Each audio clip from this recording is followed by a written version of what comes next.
Welcome back. I'm Francis Hurd. It's time for On the Record, our weekly discussion or debate. Our discussion tonight focusing on the terror threat across Africa.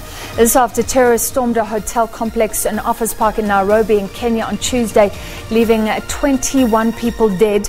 A global risk consultancy, Control Risk, reported last year that there had been a rise in the number of militant attacks in Sub Saharan Africa, and two of the deadliest groups in the world operate on this continent. In West Africa, Boko Haram emerging in northern Nigeria.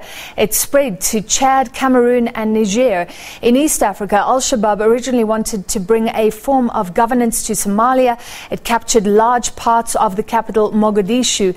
Through this On the Record, we'll show you some visuals of some of the deadliest attacks in Africa. More than 580 people killed in a truck bomb attack in Mogadishu in 2017. Al Shabab also targeting Kenya. The group killed 148 people in the Garissa University attack in 2015. Earlier, it had killed 71 people in the attack on the Westgate shopping mall in Nairobi. According to the last figures for 2017, Al Shabab and Boko Haram were responsible in combination for more than 1,700 deaths in 2017. Now, while attacks in North Africa have declined, the threat has moved further south. There's been an increase in attacks in Mozambique, for example, in recent years. We'll discuss further with our experts shortly, but first an update from Kenya following this week's attack. We're joined by SABC's Sarah Kimani from Nairobi. Sarah, thank you for being with us. Mop-up operations underway. What does that involve? Well, the mop-up operations involve clearing room by room at the Dusit D2 hotel, where the attackers concentrated much of their activities on Tuesday. It also involves going through the number of people who may have been in the hotel, who may have been within the precincts of the whole complex, and speaking to their relatives and the Kenya Red Cross Society to ensure that everyone is accounted for. Now, that has already happened. Initially, the Kenya Red Cross Society had reported that 94 people were missing. By last evening, at least 50 were still missing. But this afternoon, the Kenya Red Cross Society called a press conference to say that everybody had now been sent out a press release, saying that everybody had now been accounted for. Now, the Dusit D2 Hotel, one of the main establishments inside the complex, has also released a statement this evening saying that 4 out of their 100 members of staff who are working at the hotel on the day of the attack died in that attack. Apparently some panic today because authorities are still finding bombs and having to set them off, basically. Yes, there were a lot of bombs and grenades which had been set in various parts of the hotel and of the precincts of the complex. And so today there have been a lot of controlled detonations going on. And so there was a lot of panic, as you can imagine, after something like this happened, which happened in an area that is very densely populated in terms of the residents that live around there. Apart from the complex, there are high-rise buildings and a lot of offices still operational as we speak, just near there. So the police had to issue a statement to say that they would be carrying out controlled activities, detonated bombings all day to ensure that the place is safe for people to return. But companies like Dusit D2 Hotel announced today that they have closed indefinitely, and they will be announcing later on when they'll be ready to begin operations. We still do not know about other companies that were operating there. Sarah, you've tried to give us a sense this whole week of how Kenyans are feeling. You said there's a sense of defiance, but there has been a history of attacks. I want to ask you, since you live there, how serious is the threat of an Al-Shabaab attack for Kenyans living in the capital? If you enter a shopping center, for example, do you think about something like that? Well, I may not necessarily think about it, but I know that I will have to get my car checked from the boot to where I'm sitting. Sometimes, depending on the security and who frequents some malls, you may even have to step out of your vehicle, have a sniffer dog go through it. Sometimes you have to empty your bags or even leave your car at a distance if it is in, like, take, for example, the airport, and walk through scanner machines and walk onto the other side, and only then can you get back your car. Kenya has been on very high alert, and everywhere you go, you will be reminded that this is a country that has faced several terror attacks. The church I go to every Sunday, we have to go through security checks. We worship with police officers, armed police officers, manning all the entrances and the exits to the church. It's been more than 10 years now since this security operation started, and so we are slowly getting used to it. But it seems at some point we all forget and get back to our normal life. Well, the terrorists clearly, or the militants, never ever put their guard down. They always seem to be a step ahead of us Kenyans and a step ahead of the authorities. And this is what Kenyans are saying now, that we all need to, work harder to ensure that we know who our neighbors are, and also for the government to be able to decipher intelligence information to control these attacks. All right, Sarah Kamani from Nairobi, thank you very much. And the terror threat remains. We're looking at the terror landscape across Africa. To discuss further, we're joined by Dr. Allo Joe, who's a senior researcher at the Institute of Security Studies. He's with us from our studio in Pretoria.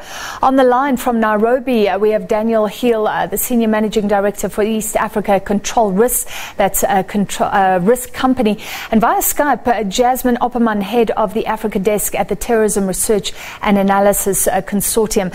Let's start with you, Dr. Allo Joe. Let's look at the different areas in Africa, then we'll come down and look at the threat closer to home. Starting in East Africa, many are saying this week's attacks mirror the Westgate attack in 2013. Do you think that was intended by Al Shabab? I think, first of all, it was very well calculated. The choice of Kenya and even the capital, Nairobi, was not an accident. Al Shabab is a group that is known to always benefit or try to maximize the propaganda effect from attacks. And choosing Kenya, to strike Kenya and the capital city is such that, it was going to allow a lot of media coverage, extensive, international visibility for the group. So, of course, when a strike happens like what we witnessed in, at the hotel, on Tuesday, when that happens, we find a lot of coverage, and Al-Shabaab trying to capitalize on that to try and also use it in its narrative to draw members, to also be able to, to just make the most of that opportunity to show that it is present in the region and also very potent. We must bear in mind that in recent weeks, we've also witnessed and also heard a lot of reports of a lot of contestation between Al-Shabaab and the affiliates of Daesh in the region, in Somalia. And of course, it's also part of the overall attempt of the group to try and reassert itself and to show that it is still very operationally capable. So it's not by accident at all. And I think I'll also mention that the fact that Kenya also in a way is a hub, for businesses, for diplomatic activity, for international organizations, and even tourism, also helps to boost, what has happened. And Al-Shabaab uses that; it exploits it, to the maximum. So it wants that publicity, it gets it in Kenya. Ms. Opperman, Al-Shabaab originally wanting control of Somalia. Explain the history, the animosity, and the repeated attacks against Kenya.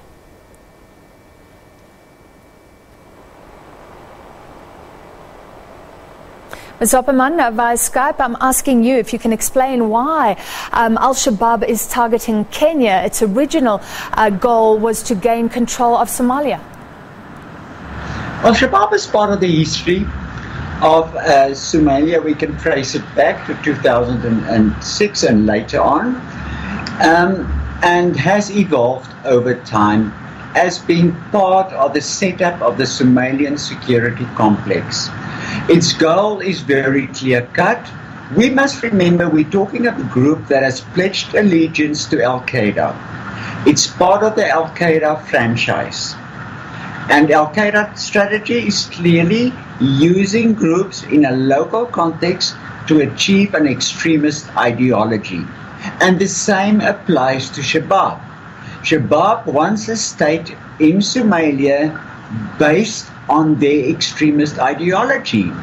And they've been quite effective in creating shadow government structures such as so-called courts, distribution of food, of medication.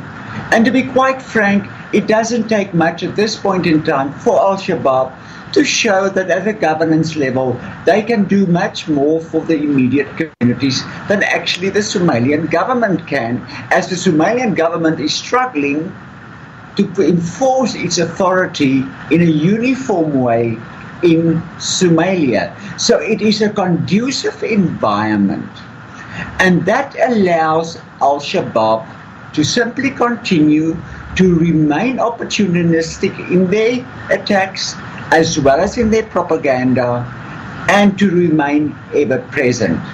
If one looks at their latest statement, their claim to fame is that the attack was actually against US foreign policy in Jerusalem, which is nothing but, one, reinforcing their Al-Qaeda allegiance, which is up, and secondly then, and it's not being mentioned in that statement, Shabaab is targeting AMISOM troops for some time now. Djibouti, we have seen. We were very close to an attack in Ethiopia in 2015. And now we had this attack in Nairobi, Kenya. It provides them publicity, it provides them propaganda, it allows them, and they hope, as a recruitment channel, because Shabaab has been struggling to draw foreign fighters with the Islamic State at its highest functioning level in Syria and Iraq, then the so-called Caliphate. The big mistake we must make now, and that we cannot afford to make now, is to go look at which areas Al-Shabaab control, how many troops, and try then to determine the threat to Somalia. Al-Shabaab has evolved over time. It's an integral part in various areas. It controls still areas and, to some extent, even convince communities that they are a better alternative. And that's the concerning factor. To be involved in mass killings, trying to convince people that you can govern. Let's move to West Africa. Dr. Allo Joe, Boko Haram there, splintering, some say weakening. The Nigerian government says it's got a control of terror in that area. But what do the figures actually say? Okay, according to the Global Terrorism Index, the latest report, one of the groups that featured very prominently in terms of its profile, attacks, the fatalities, and the figures in terms of terrorism in general in Africa, is Boko Haram. That's one of the groups, and Al Shabaab also is part of this. Now, Boko Haram, looking back to 2017, especially from July last year, we find that there have been more than 24 attacks, in fact scores of attacks, back-to-back attacks on military bases, patrol teams, on troops, and even on civilians, of course. And of course we must bear in mind that it's not just Boko Haram now we're talking about. We're also talking about the breakaway faction of the group, which is the one led by Abu Musab al-Banawi, which is closely affiliated with Daesh. Now we find, of course, that there is an increase in the kind of attacks, a kind of adaptation in the way this group and its breakaway faction has been able to remain resilient in spite of the activities of the presence of the multinational joint task force. It's something which calls for the need for creative ways and approaches of addressing this problem. It's one which calls for the need to go beyond the use of force. Perhaps we need to begin to reconsider the military approach.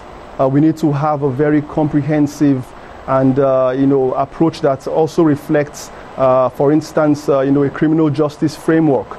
And in speaking about that, it's not only about allowing or supporting fair trials, but also looking at how the government responds to or carries out counterterrorism operations.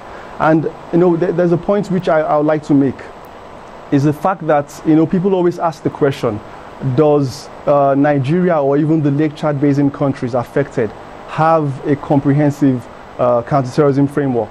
And the question is, yes, there is indeed a national action plan on preventing and countering violent extremism.